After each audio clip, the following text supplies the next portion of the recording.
Olá e bem-vindos ao TecNQX, o lugar onde os amantes de tecnologia e finanças vêm se inspirar. Hoje falaremos sobre as reservas russas, já que o país passa por uma situação difícil depois de decidir invadir a Ucrânia em 24 de fevereiro. Fique ligado para que você saiba todos os novos detalhes que trouxemos para você. Vamos começar!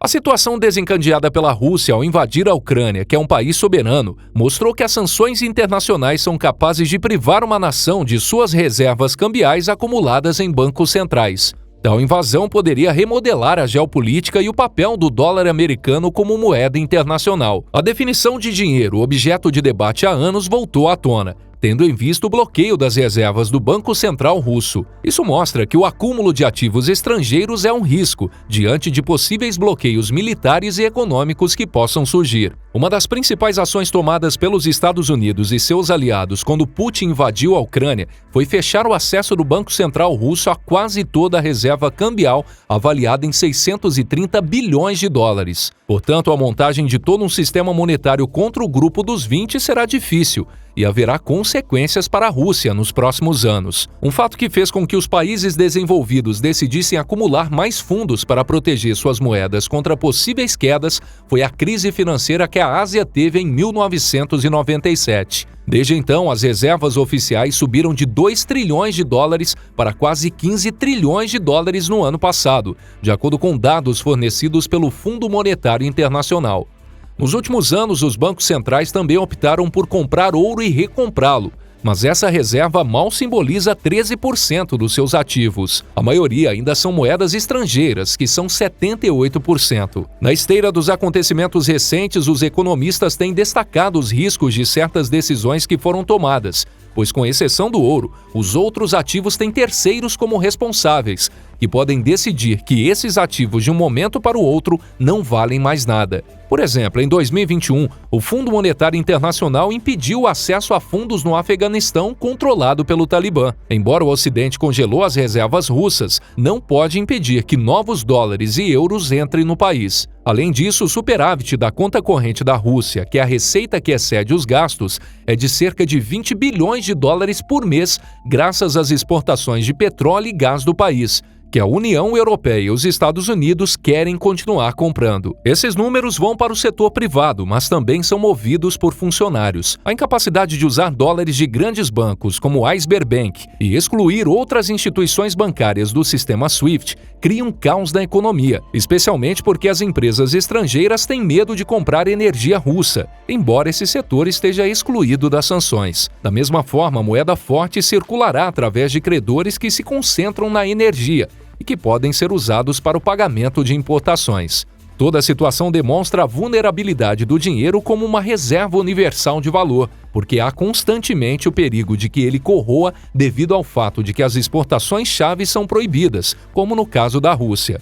É provável que, quando os saldos cambiais são apenas entradas de computador com valor zero, a Rússia deixará de acumulá-los e reunirá sua riqueza física como em barris de petróleo bruto ou acumulará ouro ou moedas chinesas e parará de negociar com o Ocidente. Isso levanta questões mais uma vez sobre o reinado do dólar como moeda de reserva mundial, especialmente dados os laços financeiros que estão ocorrendo entre China e os países sancionados, que acabarão fortalecendo essas moedas se eles só puderem ter reservas na China. Mesmo os países que não são sancionados preferem reduzir o risco e diversificar suas reservas, na expectativa de qualquer catástrofe. Alguns especulam que essa guerra causará desglobalização e, portanto, acabarão por haver duas esferas competindo pelo poder monetário, tecnológico e militar. Antes de continuar com esse vídeo, não esqueça de se inscrever no canal e escrever o que você acha na caixa de comentários, que eu vou responder pessoalmente todas as mensagens. Continuando, por outro lado, é possível que a Rússia se refugie em criptomoedas diante das sanções econômicas que enfrenta. Dada a desvalorização do rublo, as teorias de que a Rússia recorrerá às criptomoedas ganharam maior força,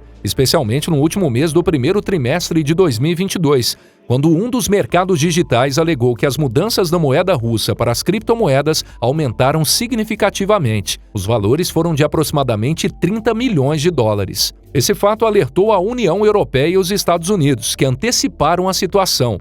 Pediram às trocas que fossem tomadas medidas para que suas plataformas não fossem uma fuga alternativa da economia russa, uma vez que o objetivo é continuar fechando o cerco ao país invasor. Tanto o vice-primeiro-ministro da Ucrânia quanto o ministro das Finanças da França, respectivamente, pediram às plataformas cripto que cumpram um bloqueio financeiro contra políticos, oligarcas e cidadãos russos, e a União Europeia para adicionar criptomoedas nas sanções contra a Rússia, para tornar a agressão contra o país o mais grave possível. É possível que o país recorra às criptomoedas, porque quando uma nação é aplicada sanções, os bancos são as primeiras peças que atacam, já que com sua tecnologia, essas instituições podem conhecer todo o caminho do dinheiro dos cidadãos. Mas com o aumento das criptomoedas, aqueles que aplicam as sanções são incapazes de monitorar todo o processo monetário, já que a natureza da criptografia deve ser descentralizada e anônima.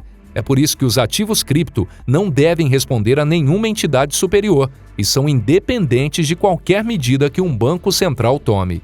Outra razão pela qual as criptomoedas podem agir como um refúgio de assédio causado pela invasão russa da Ucrânia é o anonimato, uma vez que favorece os cidadãos e empresas da Rússia, porque eles podem proteger sua riqueza, capital e economias de sanções duras. Um especialista em blockchain explicou que você não pode categorizar especificamente o proprietário das contas ou onde elas residem, porque a única informação armazenada é quando uma carteira é criada, e nada mais sobre esses links em uma conta bancária. A resposta das grandes empresas que operam ativos cripto foi rejeitar a imposição de levantar uma restrição geral aos russos. No entanto, eles afirmaram que estão abertos a examinar as operações de indivíduos específicos que foram devidamente sancionados. Diante do conflito, as grandes empresas expressaram que seria antiético fazer o que os políticos sugerem, especialmente porque na Rússia houve manifestações de cidadãos que não estão à mercê da guerra. Champendja, que é o fundador e CEO da Binance, disse que sabe diferenciar políticos banidos e cidadãos comuns. Especialistas financeiros acreditam que no curto prazo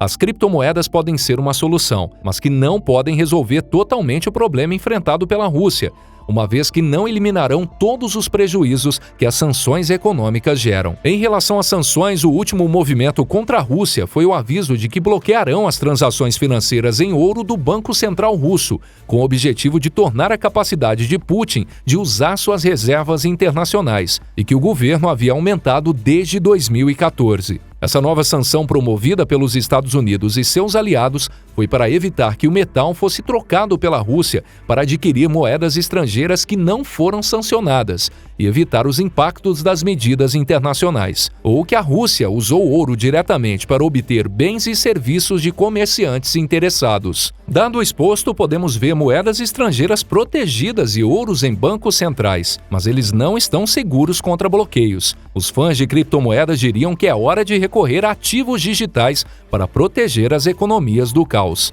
E se você chegou ao final desse vídeo, lembre-se de se inscrever no canal e escrever na caixa de comentários as palavras "eu já assinei", que eu vou responder pessoalmente a sua mensagem. Agora, na sua opinião, você sabia de alguma coisa que explicamos aqui no vídeo de hoje? Você acha que recorrer a criptomoedas é melhor que ouro nesse momento? Expresse suas opiniões ou preocupações aqui nos comentários e eu pessoalmente vou responder a cada uma delas. Muito obrigado por nos assistir. Não esqueça de deixar o seu joinha, isso ajuda muito o nosso vídeo a ser visualizado para mais pessoas na internet. Não esqueça de se inscrever no canal e clicar no sininho para ativar as notificações, assim você não perde nenhum conteúdo novo aqui do nosso canal. Um forte abraço e até a próxima. Isso é TechNX.